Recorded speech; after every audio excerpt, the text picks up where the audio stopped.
In this bustling room here at the University of Alaska Anchorage, the only sound that is really noticeable is kids' feet slapping across the hard floor as they do kids' stuff, because it's not what you hear in here, it's what you see. Well, we're here to educate the public about what it's like to be immersed in the deaf community. And part of that is deaf culture. We use American Sign Language, and that is an immersive experience here. That's Sharon Miranda. She coordinated all of this, and she says dealing with a hearing can be a little taxing. We've grown up having to communicate with people who are not deaf. I think one of the hardest things for us, folks who are deaf, is being asked to lip read. That can be incredibly difficult.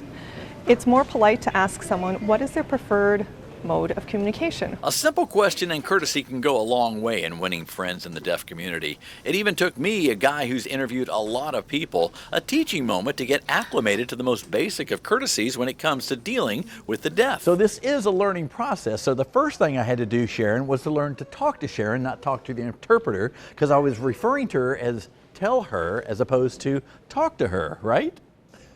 So I need to do this. Talk to Sharon, not around Sharon. Got it. Oh, and that high five, I'm told that's a universal good vibe thing. But all of this, it's about being educated and kind. Well, another pet peeve, people used to call us hearing impaired oftentimes, and that word impaired has a very strong negative connotation. So we prefer to be called deaf. I didn't know that, but now I do, and so do you. It's a different energy in here, a quiet energy. And if you're hearing, you're not used to that.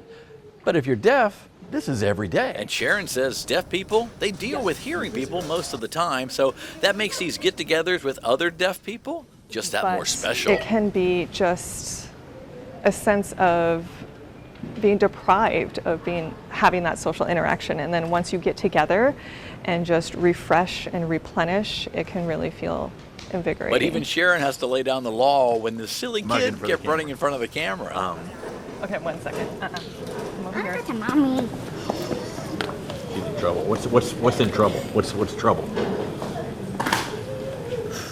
We've all seen that look before. Oh, look who's back. We're all looking for a little FaceTime, but not right now. Somebody's in trouble. But what Sharon really wants you to know about deaf people, I would say people who are deaf are just the same as people who can hear. We really are the same. We are human, just like you are.